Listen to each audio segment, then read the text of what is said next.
मैंने light of करके zero का बल्ब जलाया और बिस्तर पर लेट गई। मैं इद्दत की मुद्दत गुजार रही थी। मेरे शोहर नियाज मिल की ड्यूटी के दौरान बिजली का शॉक लगने से इंतकाल कर गए थे। मेरी शादी को 9वां साल था और हमारे यहाँ कोई औलाद भी नहीं हुई थी। मेरी सास, जिन्हें मैं अम्मा कहती थी, मुझे अपने घर ले आई क्योंकि अब मैं मिल के क्वार्टर में नहीं रह सकती थी। सास का मकान भी बाबा आदम के जमाने का था। शेरशाही छोटी ईंटों से बने कमरे, पुराने तर्ज के जाले, मेहराबें, खुफिया खाने। मकान के साथ सबसे बड़ी बदसूरती वो कच्ची फसील थी जो कभी शहर के गिर्द हिसार की तरह थी, मगर अब उसके कहीं कहीं कुछ हिस्से रह गए थे। ये मिट्टी के जुड़े ऊंचे चट्टानी तोदे थे जो जमे हुए थे। अम्मा सास बहुत बूढ़ी थीं, बीमार रहती थीं। उनके बेटे के अलावा उनका कोई और सहारा भी ना था। एक बेटी थी जो ब्याही हुई थी और वहां से दूर रहती थी। कभी कभार आ जाती थी, अलबत्ता उसका 13-14 साला बेटा, जिसे सब काका कहते थे, अम्मा के साथ रहता था। घर का काम अब मैं कर लेती थी। अम्मा और काका बड़े कमरे में सोते थे, मैं दूसरे कमरे में सोती थी। 2 कमरों के अलावा बावर्ची खाने की कोठड़ी, स्टोर रूम, गुसल खाने और बैतुल खला थे। दालान भी 2 किस्म का था, ऊंचा और पक्का, एक कच्चा और नीचा। खैर, मैं अपने कमरे में पलंग पर आकर लेट गई। रात के 11 बज रहे थे। उस छोटे से कस्बे में ये सुनसान और अंधेरा वक्त था। मुझे दीवार के पार से, मेरा मतलब है मेरे कमरे की बाईं दीवार के पार से, हल्की हल्की आवाजें सुनाई देने लगी। ये आवाजें ना तो अम्मा की थीं और ना ही काके की। वो उनके कमरे की तरफ से नहीं आ रही थीं। मैंने सोचा इधर कोई घर होगा और करवट बदलकर सोने की कोशिश करने लगी। बारीक सी वावेला करती हुई, मिनमिनाती हुई आवाजें बदस्तूर आती रहीं। आवाजों से तंग आकर मैं उठकर नीचे उतरी। दीवार के पास कान लगाकर सुना तो वो आवाज मुझे ज्यादा वाज़ेह सुनाई देने लगी, मगर कुछ समझ में नहीं आ रहा था। कोई औरत इंतहाई दर्दनाक अंदाज में चिल्ला रही थी, तड़प रही थी। अचानक निहायत भद्दी भद्दी मर्दाना आवाज सुनाई दी, युमना या शूका, युमना या शूका। आवाज इंतहाई मकरू और भयानक थी। मैं सोचने लगी कि इधर कोई फारसी इब्रानी बोलने वाले तो नहीं रहते। फिर अचानक मुझे ख्याल आया कि उधर तो कोई मकान ही नहीं है, बल्कि फसील का हिस्सा है। ये ख्याल आते ही खौफ के मारे मेरी तो जान निकल गई। वो जुबान भी अजनबी सी थी और आवाजें भी। मैं सर से पांव तक कांप गई और फौरन अपने पलंग पर आकर बैठ गई। अचानक आवाजें भी बंद हो गईं और एक गंभीर सन्नाटा छा गया। मैं नंगे पांव दबे कदमों चलती हुई फिर दीवार के पास गई, मगर उधर मुकम्मल खामोशी थी। मैं दोबारा बिस्तर पर लेट गई और देर तक इस अजीब वाक़े के बारे में सोचती रही।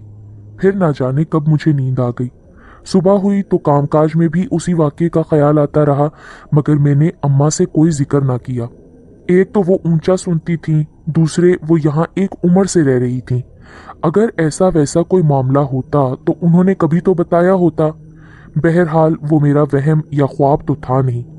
आसमानी बलाएं इस जमीन पर ही रहती हैं, इंसान भी कभी कभी कुछ सुन देख लेता है।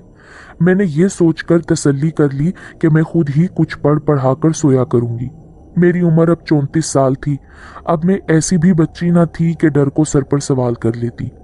अगली रात में पलंग पर लेटी आवाजों का इंतजार करती रही, मगर कुछ सुनाई ना दिया। तो फिर मैं सो गई। नवंबर का महीना था, अच्छी खासी सर्दी थी। रात के 1 बजे के करीब प्यास की वजह से मेरी आंख खुल गई। मुझे शुरू से ही रात को पानी पीने की आदत है, तो मैंने मेज पर रखे जग से गिलास में पानी उंडेला कि अचानक एकदम मुझे दीवार की दूसरी तरफ से फिर किसी के रोने की दर्दनाक आवाज सुनाई दी। ऐसा लगता था जैसे कोई औरत गिरियाजारी कर रही हो। खौफ से तो मेरे हाथ से पानी ही छलक गया। जब मैंने गौर से सुना तो वाकई कोई औरत रो रही थी।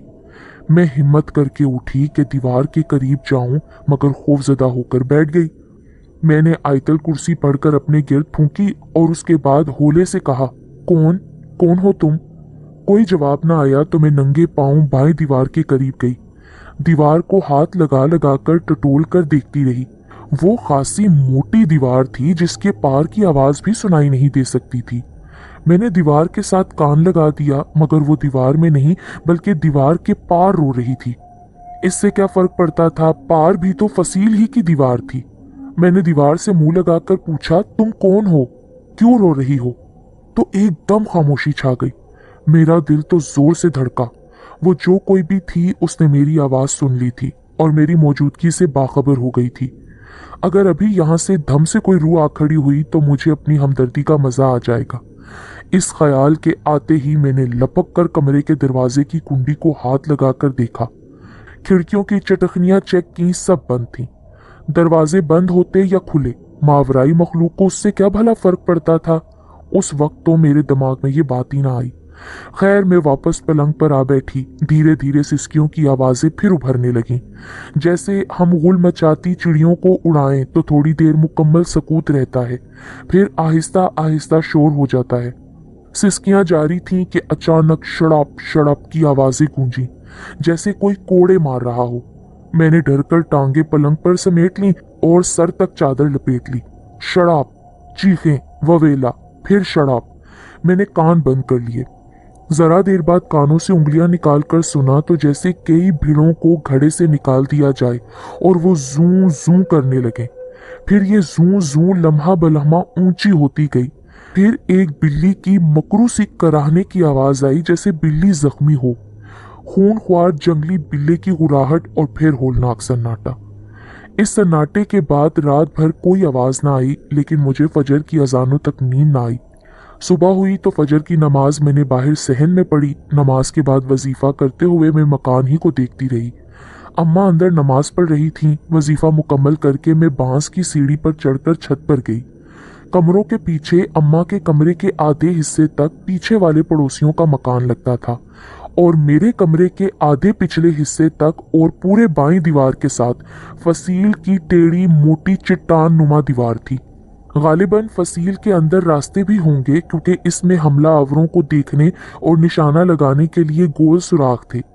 ये ऊपर से इतनी चौड़ी थी कि उस पर 2 चारपाइयां साथ साथ बिछाई जा सकती थीं और इतनी ऊंची थी कि हमारे कमरों की छतों पर खड़े होकर सर उठाकर देखो तो 30 फुट ऊपर थी। उस वक्त सुबह काजिब थी। मैंने ऊपर को देखा। फसील के ऊपर काला सा मोटा बिल्ला बैठा था जो मुझे घूर रहा था। मैं तो डर के नीचे उतर आई। मैंने नाश्ता बनाते हुए अम्मा से कहा कि अम्मा, ये फसील गिराई क्यों नहीं गई थी? ये इलाका तंग हो रहा है। तो अम्मा कहने लगी, अरे ये गिरे कैसे, गिरती ही नहीं, पक्की पत्थर है पत्थर, देखने में कुछ मिट्टी लगती है। कुल्हाड़े कसियां टूट गई इसके ऊपर और तो और ट्रैक्टरों के ब्लेड टूट गए, मगर ये फसील ना टूटी। फिर काके ने चाय पीते हुए कहा, आपको पता है मामी, लोग कहते हैं इसमें बादशाह और गद्दार शहजादी की कब्रें हैं। अरे कौन सा बादशाह? इस इलाके में कौन सा बादशाह रहा है? लोग तो जाहिल हैं, मैंने कहा, अगरचे मैं खुद इस बात से सोच में पड़ गई थी। अरे मामी, पुराने लोग तो नवाबों को भी बादशाह कह देते हैं। बहरहाल ये तो हमारे मकानों के लिए खतरा है। चोर ऊपर से कूदें या रस्सा लटकाकर हमारी छतों पर आ जाएं तो फिर? पर मामी, कूदना आसान नहीं है, ऊपर नोकीले पत्थर हैं, चढ़ना भी आसान नहीं है। बहरहाल कोशिश करें तो चढ़ भी सकते हैं, काके ने उठते हुए बोला और अपना बस्ता उठाकर स्कूल चला गया। अम्मा दोपहर के लिए पालक बनाने लगी। मैं काके के सामने डर या खौफ की बात नहीं करना चाहती थी। अब कामकाज से फारिग होकर मैं अम्मा से बात करने जा रही थी कि पाँव में फर्श की उभरी हुई ईंट से ऐसी ठोकर लगी कि पाँव का अंगूठा ही मुड़ गया। शदीद दर्द होने लगा। अम्मा ने उठकर अंगूठा सीधा किया, फिर अंगूठे को कसकर पट्टी बांधी। इस सारी मुसीबत और तकलीफ में तो मैं बात करना ही भूल गई। मैंने सोचा रात को बात कर लूंगी अम्मा से। रात को एक और मुसीबत हो गई।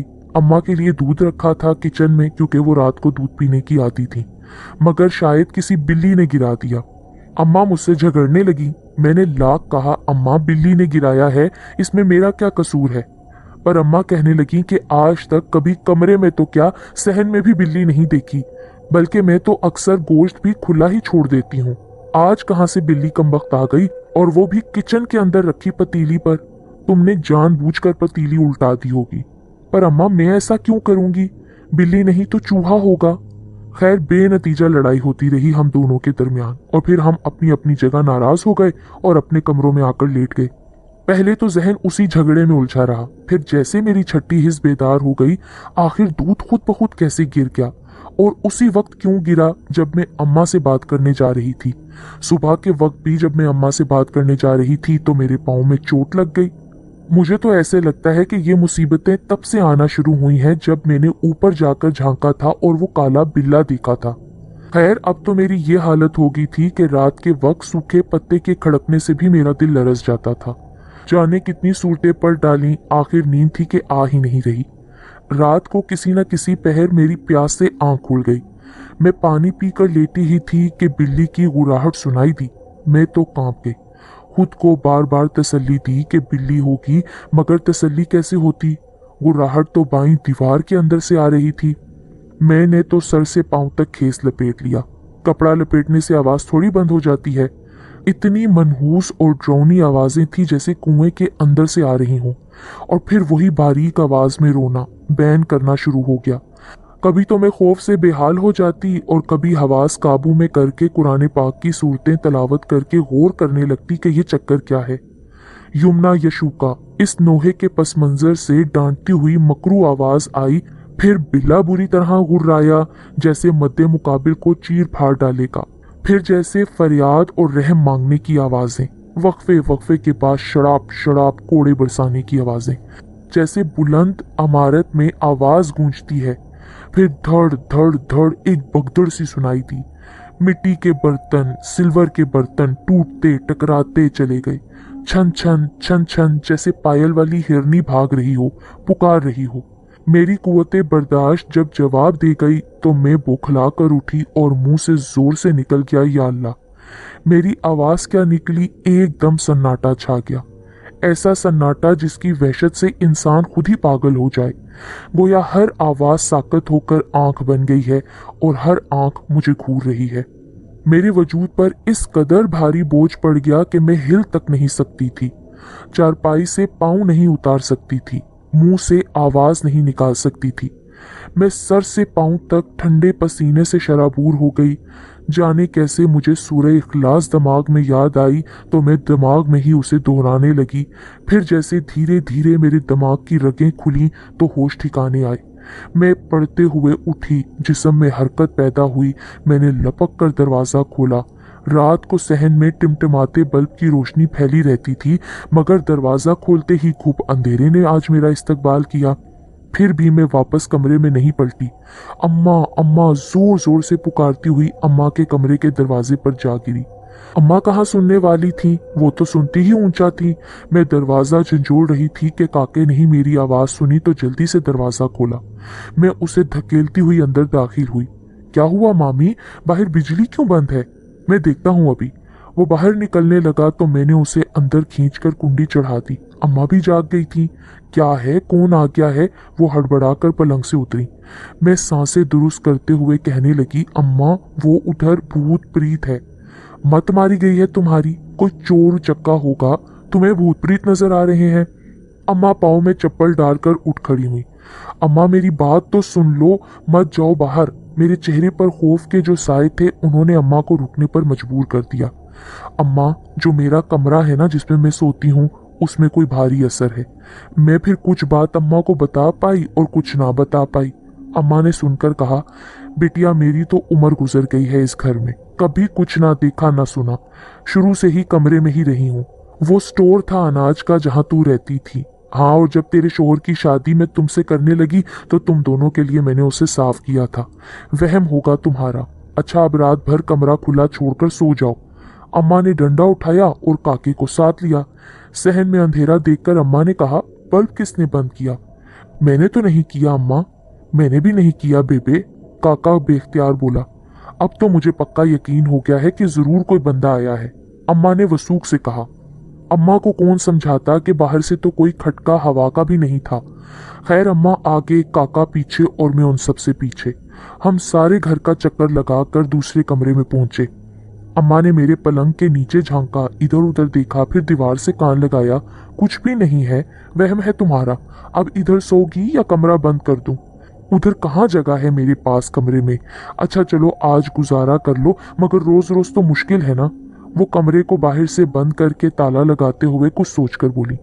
हाय हाय, मुझे तो ख्याल ही ना आया ऊपर कोठे पर ना छुपकर बैठा हो कोई। काका तू सीढ़ी पर चढ़ और झांक, ऐसे ऐसों से तो निमट लेने को मैं ही काफी हूँ, जाट की बेटी हूँ। अम्मा का फरमाने शाही सुनकर काका मुझे डरी डरी नजरों से देखने लगा, मगर मैं ये हिम्मत नहीं कर सकती थी। हमें परेशान देखकर अम्मा एकदम बोली, आय हाय, इन टांगों में दम होता तो अभी चढ़ जाती। जैसे मुकाबला करने का दम तो बहुत था, मगर बांस की सीढ़ी है, कैसे चढ़ूं। अम्मा ऊपर कोई नहीं है, अल्लाह के लिए बस करो, दफा करो। यहाँ क्या माल रखा है, कोई चोरी करने के लिए आएगा, अंदर चलो। मैंने अम्मा को समझाने की कोशिश की, ऐसे कैसे छोड़कर अंदर सो जाऊं, फिर तो मुझे नींद ही नहीं आएगी, शक दूर नहीं होगा जब तक। अच्छा तुम पकड़ो इसे, मैं खुद ही चढ़ती हूँ। चांदनी रात है, कोई होगा तो 4 जीने चढ़कर ही दिख जाएगा। अम्मा ने अपने भारी भरकम वजूद का पहला कदम ही रखा था कि सीढ़ी लरस गई।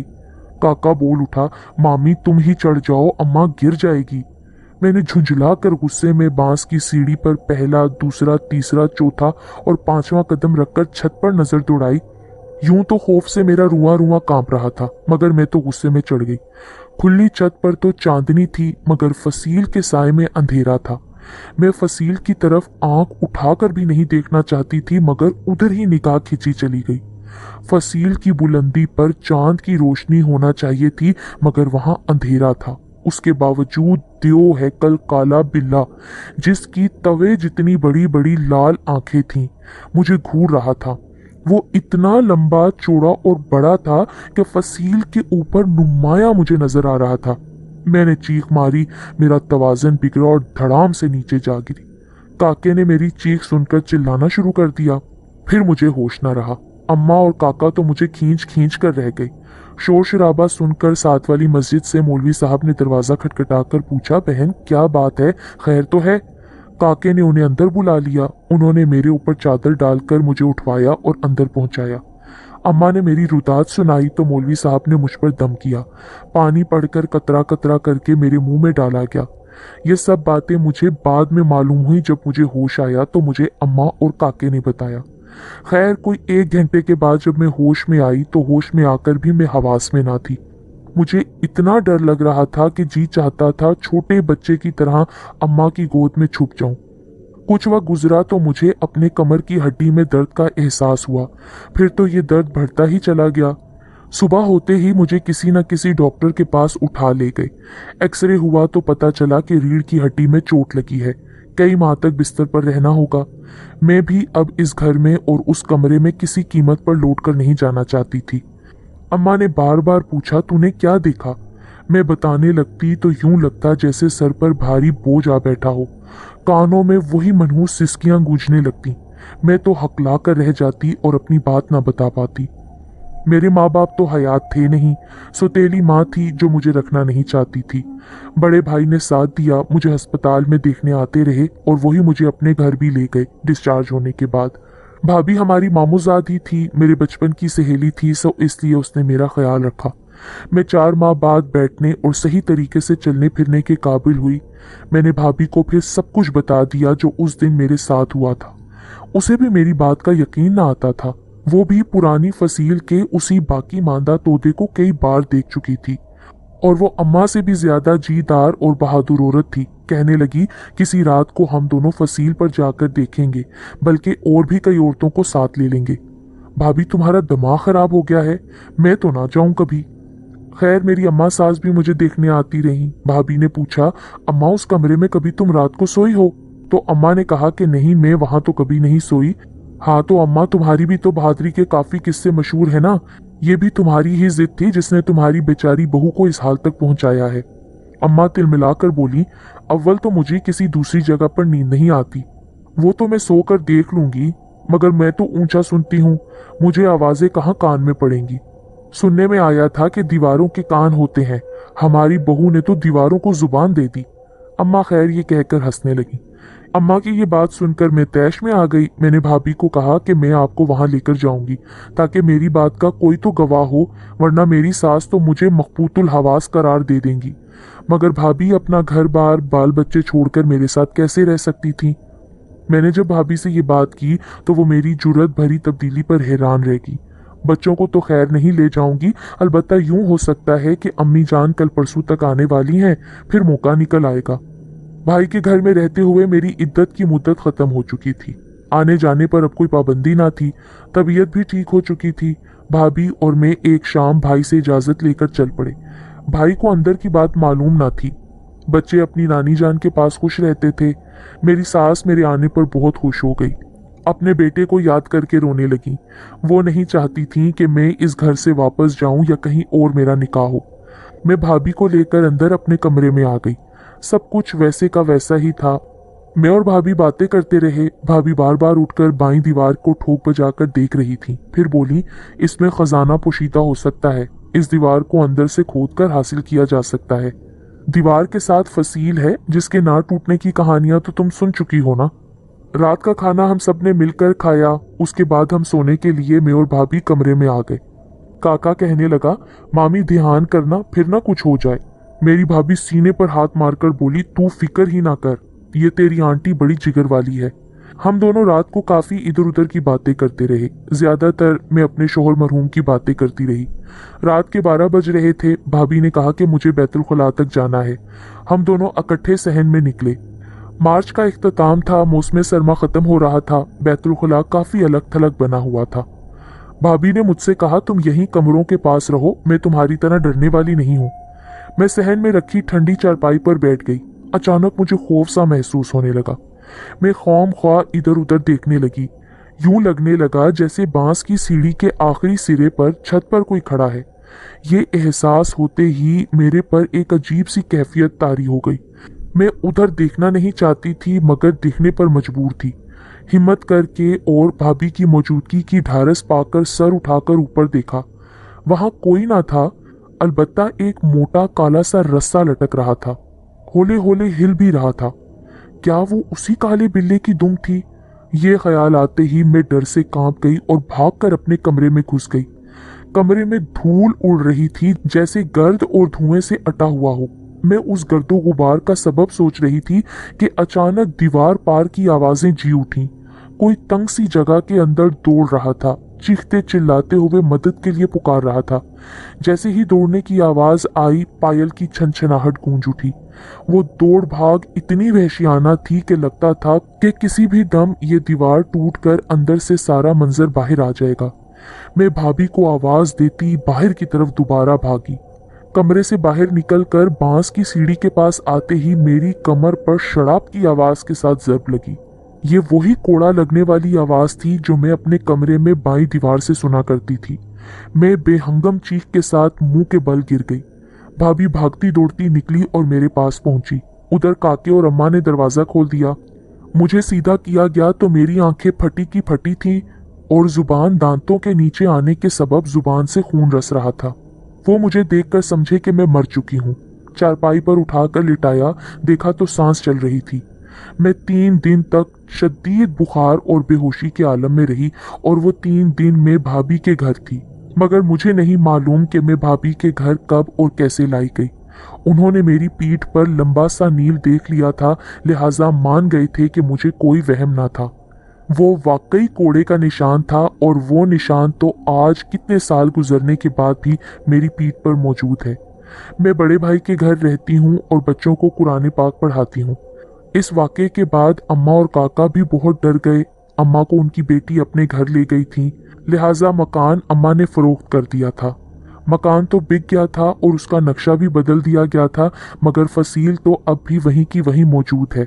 वो आज तक किसी से ना तोड़ी गई। फसील पर एक सलीब लगी हुई है जिस पर लिखा है 200 साल कबले मसीह की एक यादगार फसील का हिस्सा, जहां एक गद्दार शहजादी यमुना यशूका को जिंदा चुन दिया गया था। कोई तारीख का शौकीन वहां देखने जा निकलता है। 2-3 सालों के बाद मेरा वहां पर जाना हुआ तो मैंने उस सलीब पर मोटे कलम से लिख दिया, या अल्लाह, यमुना यशूका को इस कर्ब से निजात अता कर। क्या वाकई ये यमुना यशूका गद्दार शहजादी की आवाजें थीं जिसको सजा दी जाती थी और जिसको जिंदा चुनवा दिया गया था? उसके बाद दोबारा मुड़ के मैं कभी फिर वहां नहीं गई।